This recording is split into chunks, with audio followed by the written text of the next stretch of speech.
حصول علم کے دوران اگر مر جائے تو وہ شہید محشور ہوگا، اور اللہ اس کی قبر کو اس کے جسم کو قبر میں سالم رکھے گا، اس کو کوئی کیڑا نہیں کھائے گا، اور جنت میں اس کا ہم نشین اللہ حضرت خضر کو بنائے گا۔ ایک اور چیز وہ یہ کہ ہمیں بہت لکھوایا جاتا ہے اسٹوڈنٹس کو، اور ہم اس بات سے بڑا وہ ہوتے ہیں کہ ہمیں اتنے لمبے لمبے نوٹس اور اتنے لمبے ہوم ورکس کروائے جاتے ہیں، اتنی لمبی اسائنمنٹس دی جاتی ہیں۔ امیر المؤمنین فرماتے ہیں اگر کوئی شخص اس دنیا سے رخصت ہو جائے اور اس کے پیچھے اس کے نوٹس، یعنی جہاں اس نے علم حاصل کیا اس سب کو درج کیا ہوا ہے، وہ نوٹس رہ جائیں تو اس کا ہر صفحہ، اس بندے کا لکھا ہوا ہر صفحہ اس کے اور جہنم کے درمیان حائل ہو جائے گا۔ اور فرمایا اللہ ہر حرف کے بدلے، جو اس نے اس پیج پر آپ جو اپنے نوٹس پر لکھتے ہیں، فرمایا ہر حرف کے بدلے جنت میں ایسا شہر دے گا جو اس دنیا کے ساتھ برابر ہے۔ آپ جو نوٹس بنا رہے ہیں وہ اللہ کے نزدیک وہ اس کی قدر جانتا ہے، اسی لیے امام رضا علیہ السلام فرماتے ہیں کہ علم حاصل کرو جہاں تک ہو سکے، کیونکہ یہ سب سے بڑی نیکی ہے۔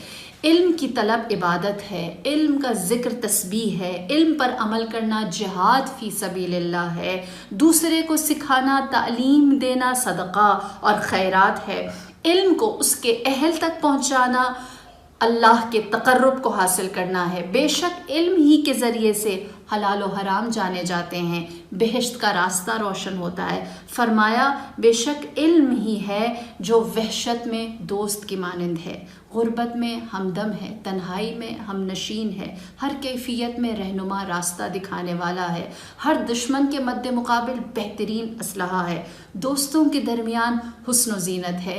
علم کے ذریعے قوموں کے مرتبے بلند ہوئے، علم کے ذریعے ملائکہ انسانوں کے خادم اور محبوب بن جاتے ہیں، علم ہی کی وجہ سے ملائکہ اپنے پر طالبان علم کے لیے پھیلاتے ہیں۔ جو علم حاصل کرتا ہے اللہ اس کے لیے مغفرت عام کر دیتا ہے، یہاں تک کہ تمام مخلوقات اس کے لیے طلب مغفرت کرتی ہیں، خواہ وہ پانی میں تیرنے والی مچھلیاں کیوں نہ ہوں۔ بے شک علم ہی کے ذریعے سے دلوں کے زنگ کو اللہ دھو دیتا ہے اور آنکھوں کو بصیرت عطا کرتا ہے۔ آپ کا علم حاصل کرنا، آپ کا نوٹس بنانا، آپ کا آن لائن مطالعہ کرنا، آپ کا اپنے استاد کے ساتھ ان ٹچ رہنا، آپ کا اپنی اسائنمنٹس کو بر وقت سبمٹ کروا دینا، یہ اللہ کے نزدیک ایک بہت پسندیدہ اور فضیلت والا کام ہے۔ اسی لیے رسول اللہ نے فرمایا کہ مداد العلماء افضل من دماء الشہداء، جو علماء کا، صاحبان علم کا قلم ہے، ان کا جو پین ہے وہ شہداء کے خون سے زیادہ افضل ہے۔ شہید کا خون وہ مقام نہیں رکھتا جو ایک صاحبان علم کا، علم حاصل کرنے والوں کے قلم کا مقام ہے۔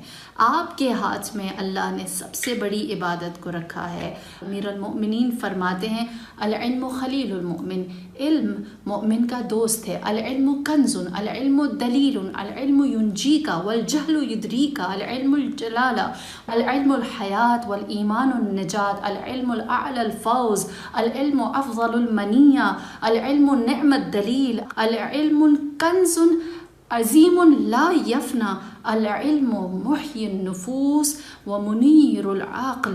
فرماتے ہیں کہ علم ہے جو سب سے بڑا خزانہ ہے، علم ہے جو سب سے بڑی دلیل و رہنما ہے، علم ہے جس کے ذریعے اللہ نجات دیتا ہے، علم ہے جو انسان کو تباہی سے بچاتا ہے۔ یہ سب سے بڑی دانائی اور سب سے بڑی بزرگواری ہے، سب سے بڑی کامیابی علم کا حاصل کرنا ہے۔ علم ہے جو زندگی ہے، علم ہے جو کامیابی کی دلیل ہے، علم ہے جو سب سے بڑا سرمایہ ہے، علم ہے جو اللہ کی سب سے بڑی نشانی ہے۔ علم ایسی خوبصورتی ہے جو چھپائے چھپتی نہیں ہے، علم ایسی بے نیازی ہے جو کسی کا محتاج ہونے نہیں دیتی، علم ہے جو نفس اور جان کو زندہ رکھتی ہے، عقل کو نور بخشتی ہے اور جہالت کی موت ہے۔ اسی لیے امیر المؤمنین فرماتے ہیں کہ علم ایسا حجاب ہے جو آفات و بلیات سے انسان کو بچاتا ہے۔ لہٰذا ہم اگر اپنے آپ کو ہر طرح کی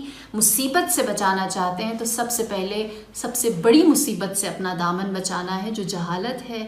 اور کتنی پیاری بات رسول اللہ نے فرمائی کہ ہر چیز کا راستہ ہے، لِكُلِّ شَيْءٍ طریق وَطَرِيقُ الْجَنَّةِ الْعِلْم، ہر چیز کا راستہ ہے اور جو جنت کا راستہ ہے وہ علم ہے۔ میرے نبی کیا فرماتے ہیں من طلب العلم تکفل اللہ برزقہ، جو علم حاصل کرتا ہے اللہ اس کی کفالت اپنے ذمے لے لیتا ہے، اللہ اس کی روزی کو اپنے ذمے کر لیتا ہے، اللہ کہتا ہے کہ اب اس کا بندوبست میں نے کرنا ہے، اللہ اس کی رزق کو فراوانی بخشتا ہے۔ رسول اللہ فرماتے ہیں العلم خزائن، علم گراں قدر خزانہ ہے، ومفتاحها سؤال، اور جو اس کی چابی ہے وہ سوال ہے، فاسألوا یرحمکم اللہ، تم لوگ سوال کیا کرو اللہ تم پر رحمت نازل کرے۔ پھر فرمایا یہ سوال کرنا کرتا کیا ہے؟ فرمایا انہ یؤجر فیہ اربعہ، جب تم سوال کرتے ہو تو تمہارے اجر میں 4 چیزیں شامل ہو جاتی ہیں، 4 افراد شامل ہو جاتے ہیں، السائل والمعلم والمستمع والمحب لہم۔